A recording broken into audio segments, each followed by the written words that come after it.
साम्राज्य के आसमान में 3 ताकतवर योद्धाओं के सामने अपने पंखों को लहराते हुए दुदुसी खड़ी हुई थी, जो इंद्रपुरी साम्राज्य के ताकतवर योद्धा बूढ़े सिल्वरथामा से अग्नि शक्ति ग्रंथ प्राप्त करना चाहती थी।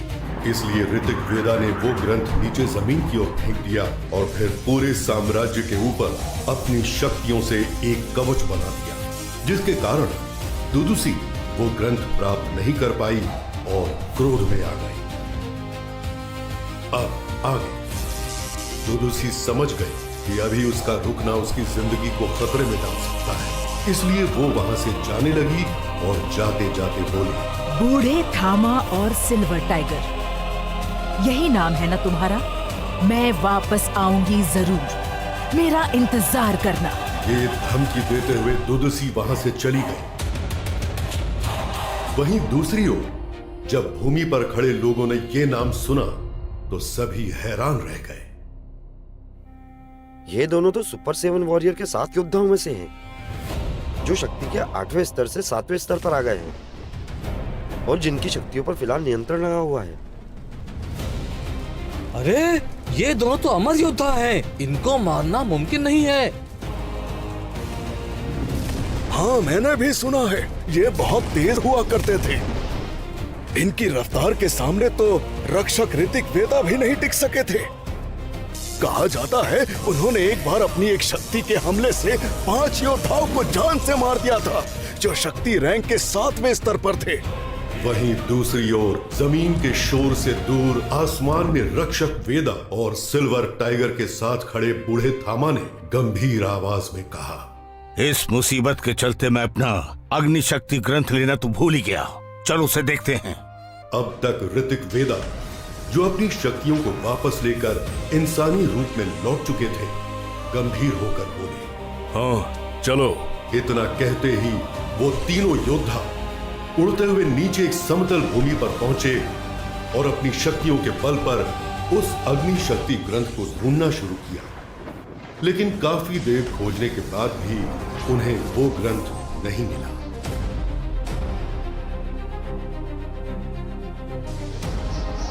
कहाँ गया वो ग्रंथ? ऐसा कहते हुए रक्षक ऋतिक वेदा के माथे पर परेशानी के भाव आ गए। ये सुनकर बूढ़े थामा मुस्कुरा कर बोले, अरे रक्षक ऋतिक वेदा, आपको परेशान होने की जरूरत नहीं है। अगर इस ग्रंथ को कोई आम आदमी खोलेगा तो मुझे आभास हो जाएगा और मैं उसे ढूंढ लूंगा। अच्छा मैं चलता हूँ। ये कहते ही लाल आग की तरह दहकते पंख उनके पीछे से निकल आए और वो वहां से तेजी से उड़कर आसमान में गायब हो गए। उनके जाते ही सिल्वर टाइगर भी रोशनी में बदलकर उनके पीछे उड़ गया। दोनों को जाते देख साम्राज्य के रक्षक लीडर ऋतिक वेदा भी अपने नीले पंखों को निकालकर वहां से उड़कर चले गए। वहीं दूसरी ओर एक अंधेरी गुफा में विद्युत जगमगाते मोती की रोशनी में किताब को पढ़ रहा था। पढ़ने के साथ ही वो हैरान होकर बोला, ये तो अग्नि शक्ति ग्रंथ है। अगर मैं इस ग्रंथ में लिखी तकनीक सीख गया तो मैं आसानी से साम्राज्य में होने वाले मुकाबले को जीत जाऊंगा। तब मुझे बहुत बड़ा इनाम मिलेगा। फिर मैं राजा से कहूंगा कि मुझे पढ़ने के लिए सिद्धार्थ आश्रम भेजने का प्रबंध करे और मैं वहां अपने चक्रों को जागृत करके सबसे ताकतवर योद्धा बन जाऊंगा। ऐसा कहते हुए उसके चेहरे पर खुशी चमकी, जो अगले ही पल उदासी में बदल गई और वो बोला, लेकिन मैं लड़ूंगा कैसे? मेरे पास बस ये लोहे का भाला है और माँ का दिया लॉकेट, और मेरी बूढ़ी दादी जो मुझे बताती ही नहीं है कि मेरे माँ बाप कहाँ हैं। मैं 3 दिन बाद के मुकाबले में हिस्सा कैसे लूंगा? मुझे बस भागना आता है, बचना और लड़ना तो आता ही नहीं है। ऐसा कहते हुए उसने जैसे ही वो ग्रंथ बंद किया, उसके गले में लटका हुआ लॉकेट चमकने लगा और तभी एक तेज हवा का झोंका आया, जिससे ग्रंथ के पन्ने पलटने लगे और ग्रंथ का पहला पेज खुल गया और उस पर लिखे शब्द चमकने लगे और एक तेज रोशनी का रूप लेकर उसके मस्तिष्क में प्रवेश करने लगे। ये सब इतनी जल्दी हुआ कि विद्युत को संभलने का मौका ही नहीं मिला और वो बेहोश हो गया। कुछ देर बाद विद्युत को एहसास हुआ कि कोई उसे जगा रहा है, जिस वजह से उसको होश आ गया और तभी उसे सामने उसकी बूढ़ी दादी नजर आई। विद्युत की दादी अपनी गंभीर आवाज में बोली, बेटा विद्युत, तुम यहाँ क्यों सो गए? दादी आप चलिए, मैं आता हूँ। ठीक है, पर जल्दी आना, नहीं तो मुझ बुढ़िया को फिर से इतनी दूर आना पड़ेगा। और आते वक्त चोटी से फल और जड़ी बूटियाँ भी लेते आना। दादी की बात सुनकर विद्युत गंभीर आवाज में बोला, दादी जब हमारे घर के सामने इतने सारे पेड़, फल और जड़ी बूटियां लगी हैं, तो फिर आप क्यों मुझे बार बार ये सब इस पहाड़ के ऊपर से लाने के लिए बोलती हैं? लेकिन दादी ने विद्युत की बात का कोई जवाब नहीं दिया और लाठी टेकते हुए गुफा से बाहर चली गई। अपनी दादी के जाते ही विद्युत ने आसपास देखा, लेकिन उसे वो किताब कहीं नजर नहीं आई। विद्युत समझ गया कि जरूर उसकी दादी ने उस किताब को अपने पास रख लिया होगा। ये ख्याल आते ही विद्युत ने किताब के बारे में सोचना छोड़कर अपना भाला उठाकर अपनी कमर पर बांधा और दादी का दिया हुआ काम पूरा करने के लिए पहाड़ की ओर निकल पड़ा। पहाड़ के ऊपर जाते हुए विद्युत ने देखा, आज आसमान में काले बादल छाए थे और जोरदार बिजली कड़क रही थी। विद्युत ऊपर शिखर पर पहुंचने ही वाला था कि अचानक आसमान से बिजली टूटकर पहाड़ी पर भी तेज झटका लगा और चट्टानें गिरने लगी। विद्युत का पैर फिसला ही था कि अचानक उसने दूसरी चट्टान को पकड़ ली। विद्युत हैरान हो गया और सोचने लगा कि उसने ये कैसे किया।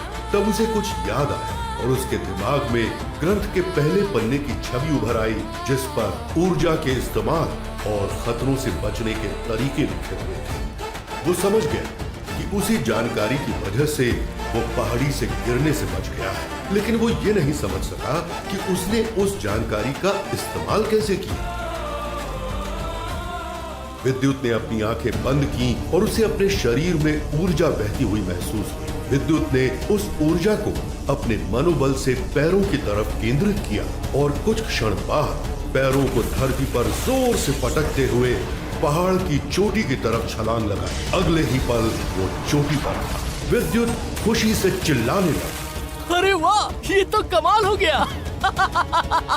तभी एक तेज बिजली चमकते हुए सीधे विद्युत पर आती, जिससे उसके शरीर को तेज झटका लगा और उसके गले का लॉकेट चमकने लगा। बिजली के प्रहार से विद्युत के कपड़े चीथड़ों में बदल गए थे और उसके शरीर पर बने चक्र, अग्नि, त्रिशूल, शंख के निशान किसी टैटू की तरह चमकने लगे थे। ये बिजली इतनी ताकतवर थी कि बड़े से बड़े जंगल को जलाकर राख कर सकती थी।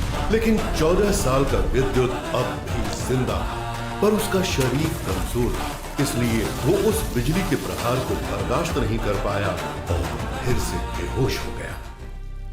करीब 3 घंटे बाद जब उसकी आंखें खुली तो वो एक झोपड़ी में था। विद्युत हैरान रह गया क्योंकि ये झोपड़ी उसका ही घर था। उसने अपने शरीर को देखा तो उसके कपड़े बदले हुए थे। विद्युत की हैरानी बढ़ गई और वो जोर से दादी दादी कहकर चिल्लाने लगा। विद्युत के अचानक चिल्लाने की आवाज सुनकर दादी हड़बड़ाकर कमरे में आई और बोली, तुझे होश आ गया नालायक? आजकल तू बहुत कामचोर और बदमाश हो गया है। कोई भी काम बोलो उसका उल्टा करता है। और आज अपने कपड़े कैसे फाड़ लिए तूने? तेरे फटे कपड़े बदलकर तुझे ये नए कपड़े पहनाए हैं मैंने, जो तेरे जन्मदिन के लिए बनाए थे नालायक। लेकिन दादी, मुझे भी कुछ पूछना है। चुप बैठ अभी। पहले ये बता कि तू उस पहाड़ पर जाकर बेहोश कैसे हो गया? दादी रुआंसी होते हुए बोली, मैं बुढ़िया तो पहाड़ी पर चढ़ भी नहीं सकती। भला हो उस बूढ़े आदमी का जिसने तेरी जान बचाई और घर पहुंचाया। वो अभी भी बाहर तेरे होश में आने का इंतजार कर रहा है और कहता है कि तुझे अच्छी तरह से जानता है। ये सुनकर विद्युत अचरज से बोली, बूढ़ा आदमी? ऐसा कैसे हो सकता है? आखिर किसने बचाई विद्युत की जान? कौन है वो बूढ़ा आदमी? अग्नि शक्ति ग्रंथ का ज्ञान कैसे विद्युत के अंदर आया और ग्रंथ के खुलते ही क्यों चमकने लगा उसके गले का लॉकेट? और क्या विद्युत जा पाएगा 3 दिन बाद इंद्रपुरी साम्राज्य में होने वाले मुकाबले में? इन सभी सवालों के जवाब जानने के लिए जुड़े रहिए इस कहानी के साथ। और अगर आप हैं फैंटेसी के दीवाने तो सुनते रहिए रहस्य से भरपूर ये रोमांचक कहानी ब्रह्म योद्धा द डिस्ट्रॉयर।